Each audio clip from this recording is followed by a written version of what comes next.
we're good. Okay, Stefanie, thank you so much for coming on today. I'm so appreciative to be here, and I'm so excited to learn about your journey with your company. Thank you so much for having me, Mimi. This is so fun. Yeah. Okay. So can you tell me a little bit? I don't even know how you got started. So I would love to hear like how you came about with your idea and how long did it take you to kind of put it in fruition, and were you like currently working on the side, or did you kind of dive like straight in? So originally, I had been working in Los Angeles with another event producer for approximately 8 years. So when, that came to an end, I decided to move on, and I wasn't really quite sure what I was going to do next, but obviously I assumed it would continue to be in the event planning business, although I thought I would take a little bit of a break because we travel so much and we work 7 days a week, 24 hours a day practically. So what happened was clients or people I had met over the past 20 years, just in the hospitality business in general, kept calling me about events. And I finally realized, I think this is the time I need to do this if I'm going to continue being relevant and people will remember me. So I formed Stefanie Cove and Co right around the beginning of 2017, which happened all very quickly. And from there, it just became referral after referral, and we became really busy and got to where we are now. Oh, that's great. Now, did you change anything from when you started, from when your original company that you worked with? Yes, I think a lot about Stefanie Cove and Company is different, just because, when you're a full owner of something, you can really do everything your own way. And I think a lot about that for me is the team, the office, how we act in the office, just kind of our general planning process with the clients. We're very mellow. We keep things very stress-free. That's kind of my motto for everything planning, since so many people have other emotions and family that they, can I keep talking? You did just stop and then like he'll cut that out. Let me move him. Hold on. That's right. Here, come on, out of here. Mm-hmm. In here.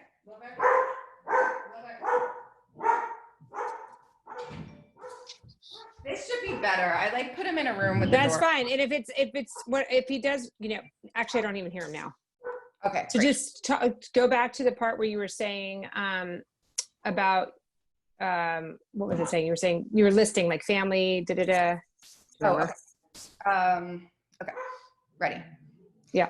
So, planning, especially social events such as weddings, come with a lot of family drama, financial discussions. So I think that the planning process of it should be easy and enjoyable. And that really is what I base the business around. Right. That's great. Now that you've started and you look back, is there anything you wish you knew that you didn't think of before you started? Well, I was thinking about this morning, and in the event business, you see pretty much everything. But one thing I had never imagined or thought about was the idea of a pandemic and having some kind of backup plan for when this happens and pretty much shuts down the entire event business. Yeah, right. I mean, it's like, who would ever think that? Like, that's where it's like about surviving that. I mean, given what now, has your business transitioned because of that? Like, is there things that, are you still working, one? And two, like, how have you been able to stay working even though there's not as many events, or they're not as big, or have you pivoted in some way? So we're really lucky because the majority of our events are social. We also have some great corporate clients, but weddings and then events like birthday celebrations, anniversaries, trips, 3-day trips for those celebrations is mostly what we do. So those don't really cancel, they postpone. Mm-hmm. Yeah. So, there's a lot of event companies that only do corporate events, and they really are at a standstill because everything just canceled and they don't know when events will begin again in the corporate world. So we are lucky that we do still have work because our big year moved to next year. And then also we have other bookings that we'll be taking for next year. as long as everything is back to normal. But we did, for the meantime, pivot because, you know, I do have a team and we need to work on things in the meantime until we can begin planning those events again and also bringing in some kind of revenue. So we started started Cove Curations. And what that is a way, some people have been calling it a party in a box. It's not exactly that. It's more something that the clients can work with us so they still feel like they're planning and designing their own custom event. It's a little more streamlined, obviously, than what we do for the larger events, but we will present custom designs and we'll do everything from food to beverage to rentals for these small events, 10 to 20 people. You can do it contactless, where we set it all up, get it to your home, and you can set it up with instructions and the chef can drop off their part of it. Or we also provide, you know, providing a chef or providing a server or someone on our team to set it up for you. So it really just depends on your level of precaution with COVID-19. And comfort. Now, is it mostly in LA or are you doing nationally? So for the ones with us going to set it up, which is usually for a lot of our regular clients, that is in LA, but we're really doing it nationally. We just shipped one off to Maryland. We've done something in the Hamptons already and up in the San Francisco area. So we really can do it anywhere. That's great. No, that's amazing.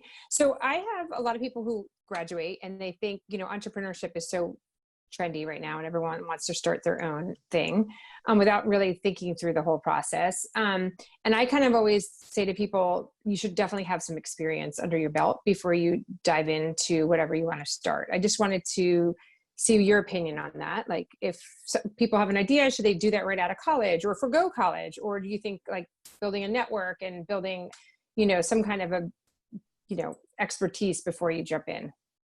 My opinion here would be to build an expertise before you jump in. I think it's very difficult. Of course, there's some situations that this doesn't apply, Right. but it's difficult to jump into a business and run it successfully when you haven't experienced it and working within another one and someone else working for someone else who does it a different way.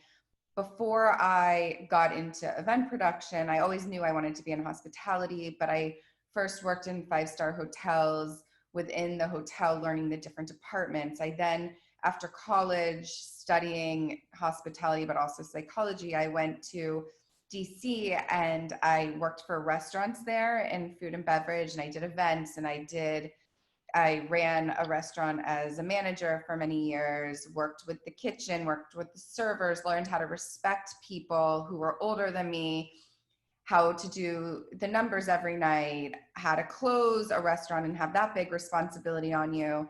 And then from there, I went back to hotels and did events there and also learned how the hotel rooms work for these big events. And then finally at that point started to really get into all just event production and design. But I think I would never be able to run the business in the way I did if I didn't have all of that experience, because I think because of it, I'm strong in the design aspect as well as in the production and the logistics and understanding why hotels work the way they work. And I think that that's a huge benefit for our company because I have that knowledge. And I always suggest younger women and men who come to me to do the same before they get into this business. Right. Now, anybody else who's interested in hospitality, where would you recommend them going into? Like, is it working for a hotel? Is it working in a restaurant? Or should they be going and getting a degree at like the Cornell Hotel School? Like what's your experience or advice for anybody who's interested in the hospitality industry? I personally feel like the experience is much more important than school. I think school is great, obviously, and I enjoyed my college experience, but I think that this kind of learning you get only through life. And I think if you don't know what part of the business you want to work in, I think working for a hotel that has all the different components such as food and beverage, rooms, division, events, et cetera, to work within a hotel and get to experience all those different parts. If you really love food and beverage, move over to a restaurant, learn more from the chefs, the sommeliers, and go in that direction. If you like the events, I would work for an event producer as an intern for a while to understand that aspect before you can get an entry level position in that field and start to build your way up. Right, right. So when you went out on your own, I mean, that's great advice. Thank you. And so when you went out on your own, I mean, you're pretty tied in person in LA, and you have great clients right now. For those of you who don't know, and your name's kind of everywhere. I feel. How did you? And it's so hard to get customers. I've learned, like from people who are starting businesses. I'm like, it's really hard. Like think through how you're actually going to get customers. So how did you get clients? Like, was that just word of mouth, and did you just had one and that kind of spiraled, or did you? How do you get clients? So honestly, with what I do, it has been word of mouth mostly, and from people I've worked with to friends I have who have connected me with friends of theirs who then continue connecting me with their groups of friends. And because of my network obviously is in LA, but also we have quite a large network in Los Angeles. I'm from Palm Beach, Florida. I lived in Aspen, Colorado. So everything is kind of connected in that way. And, I think once in a while I'll get a new client on through Instagram, which is super rare that it can happen that way since it is usually word of mouth. But it's nice to know that sometimes there's another way they're coming in. Right. Now you have an amazing team that works for you. I know because I had a party with you and we worked with them. So how do you find them, and what do you look for when you're hiring somebody? Because I do think that's one of the hardest things that people have, spoke about when running their own company is hiring good people and knowing how to hire them. I think it's probably the hardest part of our job is finding good people. I think that my process is a little non-conventional. Obviously, when they first come in, I still feel like I can tell from my gut if someone's going to fit in and be able to work with us. Our pace is super fast. We work all the time. I like people to respond to emails almost immediately because I feel like that's what keeps everyone very calm. And I think, there's good interviewers and bad interviewers or interviewees. Yeah. But I think you can look past that. And I also want to know what kind of a person they are. And I think that is really more important than what their experience is or how much they know about lighting and sound. Because if they're not a kind, thoughtful soul that really wants to take care of others, it's probably not going to be the position for them. And I have a couple of my other team members always interview as well to get their opinions. But in the end, I really like to rely on my gut. I also have like a great group of women. We just happen to be all women. And it's like a family. And I find that it's very important that you bring in the right people so that rhythm doesn't get messed up. We don't have anybody around who's catty or competitive. We really work together as a team. And I think that element is important too. No, it's true. Because if you bring one person in, it could kind of ruin the whole apple cart, right? Exactly. And then it's hard to get rid of them also. But it's totally true. Okay, so staying organized in your business especially is key, right? And managing your days. Do you have any advice to that? Or is there any apps that you use? Or you're a paper person? Are you a digital person? How you keep your team organized? So I think the calendar is super important. So I keep a crazy detailed calendar with every little thing on, and even like my own reminders of people I need to call back so that I don't miss anyone, even if we're playing phone tag. I keep a notepad as well that I've always done, that I write each event with notes for just that week to make sure I get through them all. We're very anal at our office, a bunch of type A women, and I don't keep notes on my phone. It's my notepad, and my calendar is really my Bible. And I am super organized, but what's interesting when it comes to my personal life, I start to get a little bit less so. So when you say your calendar, do you have digital or do you have a paper? Digital. That's digital. Yeah. Okay, and then what? digital. My notebook is like kind of broken up into quadrants by events, and I keep an ongoing list and I keep updating it each week. Right. And is there a program that you use amongst your team? We use Google Docs quite a bit, Oh, you but just not an organizing program, because what I found is we each are so organized and anal that we have our own methods. right. And so I'd rather somebody, if they do their method perfectly, go with Don't their mess with method it. and try to do mine. Right, right. That's really interesting. So what qualities would you say is important for an entrepreneur to be successful? I think there's quite a few. I think obviously you need to be focused and driven and organized, but I also think you have to really love what you do. I don't think, if I was running a company for something I didn't love so much, I would be a completely different type of entrepreneur. I think you also have to have thick skin, be able to talk about finances at any moment, which I know is not everyone's favorite thing, and also be willing to listen to the people that work with and for you, and be open. Now I just turned 40 and I realize I'm not the youngest one anymore. And a lot of the ladies on the team that are in their 20s have a lot of really good ideas and know how this world is moving and in what direction. I resisted Google Docs for a long time because I didn't like it. And I've learned that, as an entrepreneur, I need to let go and take their advice and learn about these new things and continue to go with what technology is coming up with. No, that's true. Now, how do you, being an entrepreneur, you always are working, I feel like, because it's your company, right? So, and you love doing it. So like, how do you make sure there's an off button and that you're not just working all the time? So that's an interesting question, because I'm not sure that I've mastered that. And the problem is I like working so much that I've never tried so hard to master it.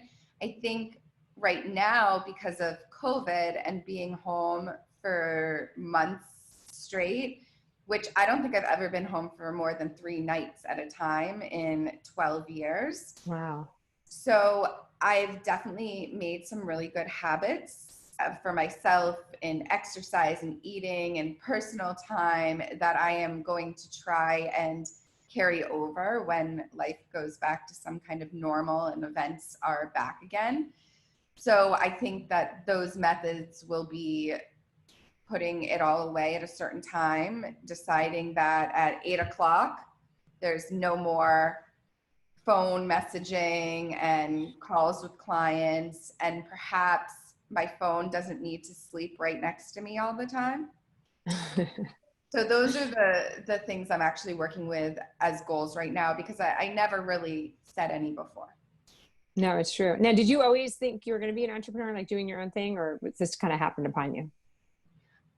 It happened upon me. I wasn't sure which direction I would go in, but I did always like managing teams and running things. So I think it was somewhat natural when it happened, but I never had some big plan to have a specific company when I was older.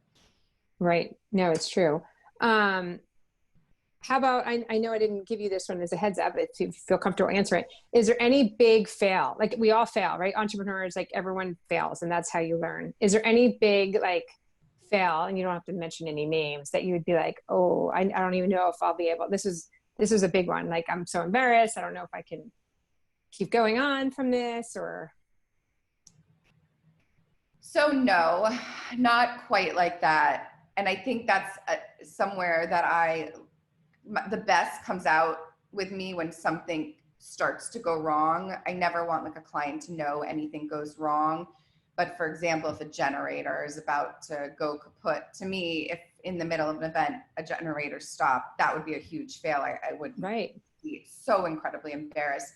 Luckily, with the team we've put together and myself, we've always caught these things before they happen, which is what I love to do, is like that problem solving, even if it's uber stressful, but nobody finds out about it. So I think, maybe my fail and I don't even know if this is a fail, but my soft spot is, I care a lot about my team, and sometimes I'll make emotional decisions over business decisions, which I'm Mm-hmm. not sure yet if that's negative or not. And that's been an interesting thing to kind of go through during this period of COVID, and keeping a team together versus making it smaller and having to let anyone go and all of that. That's So great. that's probably the area I'm weakest in, and kind of figuring out a good balance between emotion and caring for people who have worked super hard with you, and then having to make a business decision. Right. No, that's good. I think, it's interesting because I feel like with entrepreneurs, it's you you always feel it's so hard to do, right? Like there's failure, whatever. But once you're an entrepreneur, I think it'd be really hard to go back to work. I mean, I would assume you would agree with that. Like if for some reason something were to happen and you needed to go, it's kind of, once you're like an entrepreneur, like imagine working for somebody else. Mm-mm. Could you ever I do think that? it's really possible. Right, right. So do you, just to end on this, is any other last advice, last minute advice for anybody, or suggestions, or any kind of tips that you would give to someone thinking about starting their own company, or doing something on their own? I think my advice would be to definitely do it. I think if you don't do it, you will always wonder what happened if you did. I think you need to have experience. Don't jump into it too early, because I think that can set you up for failure, rather than getting into it when you really know what you're doing and you're ready to take all the hurdles as they come.